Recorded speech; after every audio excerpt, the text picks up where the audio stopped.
Geralmente são exames não invasivos, um Doppler venoso, de membros. Agora, se você tem história, né, os fatores de risco que eu comentei, e uma história, por exemplo, de aneurisma, a gente vai investigar a parte da circulação arterial. A gente vai fazer aí membros inferiores, um Doppler arterial. O Doppler é um ultrassom, né? A gente está comentando Doppler, muita gente às vezes não sabe. É um ultrassom onde a gente avalia a circulação. E a gente pode avaliar também a aorta, nos casos de pessoas que têm história familiar de aneurisma de aorta, geralmente homens pessoas acima de 55 anos, a gente recomenda, se tiver história familiar, né, procurar um vascular, fazer ali o exame para ver se tem alguma dilatação na aorta. Isso vai variar de caso para caso. Por exemplo, as pessoas que têm histórico aí têm os fatores de risco para a doença arterial. A gente faz muito também o ultrassom, o Doppler das carótidas, que são as artérias que levam sangue lá para o cérebro. Por quê? Porque essa aterosclerose que afeta as artérias dos membros, ela não afeta só aquelas artérias. A aterosclerose ela é uma doença sistêmica. Então, se você já tem placa nas suas artérias dos membros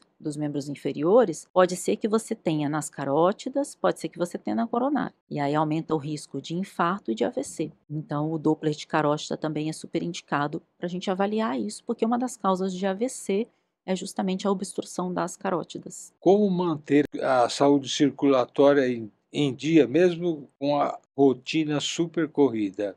Uma é atividade física, independente da nossa correria, a gente tem que tentar fazer atividade física, tá? Mas o que pode ajudar a gente, né, no dia a dia? A grande maioria das pessoas trabalha sentado, passa ali horas sentado. Então, você tem que sempre atentar. Levanta, né, a cada 1, 2 horas, levanta, vai, pega uma água, pega um café, sai um pouquinho ali da sua mesa, da sua cadeira, tá? Enquanto você estiver sentado, tenta fazer movimento com os pés, como se estivesse acelerando. Isso ajuda o quê? A musculatura da sua panturrilha bombear o sangue de volta para o coração. Além disso, opte por, eu não tenho tanto tempo de fazer uma atividade física, opte por andar mais a pé, ao invés de estacionar o carro mais longe, ou ao invés de carro vai a pé, ou muita gente também opta por ir de bicicleta, trabalho. Com isso você já está fazendo um bem enorme para a sua circulação. Além disso, beber bastante água, hidratação é muito importante também para ajudar aí a circulação. Deixa eu perguntar uma coisa, eu fiz cirurgia de varizes há muitos anos atrás, e era uma coisa, eu acho que de lá para cá evoluiu. Muito. Como é que é hoje a cirurgia de varizes? Olha, hoje, a cirurgia de varizes, ela é muito menos invasiva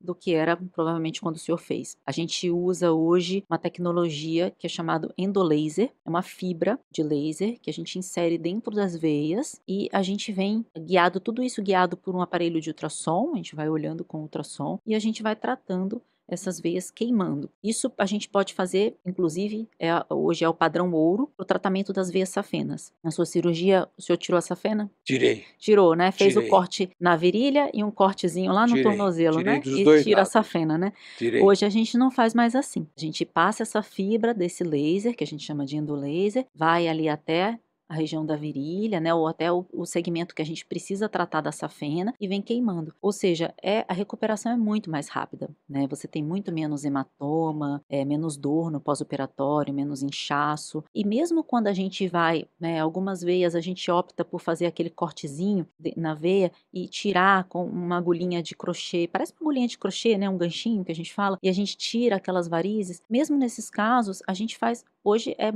um corte muito pequenininho, né, muito mínimo, porque nas veias maiores a gente pode tratar com o laser, com o endolaser. Então hoje o paciente opera de varizes, 2 dias, 3 dias, tem paciente que com 3 dias já está trabalhando, né, vida normal. Ok. Se pudesse dar um conselho direto para quem tem histórico familiar de trombose, qual seria? Bom, evitar os outros fatores de risco, porque a história familiar a gente não tem como fugir, então ela já é um fator de risco. Então o que você deve fazer? Evitar os outros fatores. Se você já tem uma história familiar importante, não fume, né? Mantenha o peso adequado, faça atividade física. Vai fazer uma viagem longa? Consulta um vascular, vê se você tem indicação de usar uma meia. Na verdade, eu acho que a meia é legal para todo mundo que vai fazer uma viagem longa, assim, salvo nas contraindicações, né? Aí entra a questão da doença arterial. Ela entra como uma contraindicação para o uso das meias, dependendo do estágio que essa doença está. Então, por isso que é importante consultar o vascular antes de utilizar as meias. E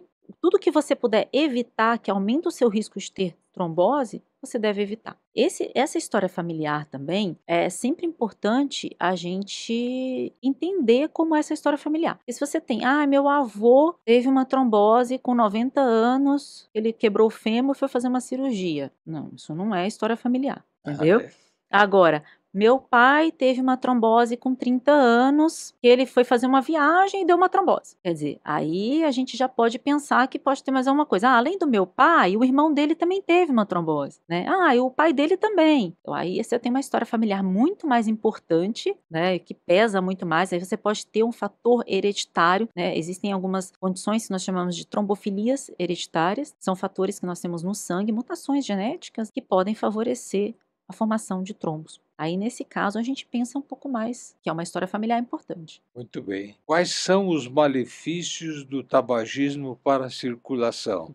Bom, cigarro eu já falei muitas vezes aqui, né, hoje, mas eu falo que ele é o inimigo número 1 da circulação, porque além dele favorecer a formação das placas de ateroma, ele também aumenta o risco de trombose e piora a questão das varizes. Então ele atua aí em toda a circulação, prejudicando toda a circulação. E muita gente pensa assim, é só paciente idoso, são só pessoas idosas que vão sofrer as consequências do cigarro na circulação. Não, já tive casos de pacientes jovens com doença arterial e sofreu amputações por conta do cigarro. O cigarro era o único fator de risco. Então a gente nunca sabe como o nosso corpo vai reagir a essas coisas, né? E esses jovens que abusam do cigarro eletrônico? Então, pois é, cigarro eletrônico também contém diversas substâncias, também contém nicotina, é tão maléfico quanto, se não for mais, porque o cigarro eletrônico ele tá banalizado. As pessoas, desde que houve a proibição do tabagismo em lugares, por exemplo, em restaurantes, né, em lugares fechados, em ambientes como escritório, né, a gente teve uma redução importante, né,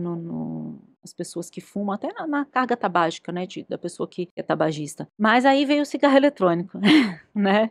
E a gente vê cada vez mais pessoas jovens fazendo uso. Então, a gente fica extremamente preocupado como vai ser daqui a uns anos, ou até, muitas vezes, em poucos anos, a pessoa pode ter alguma complicação, não só pulmonar, mas também da circulação. Se você aí é um jovem tabagista, ou mesmo que tenha mais idade, prestou bem atenção em todas as explicações dela, reveja de novo porque você está sob risco. Sim.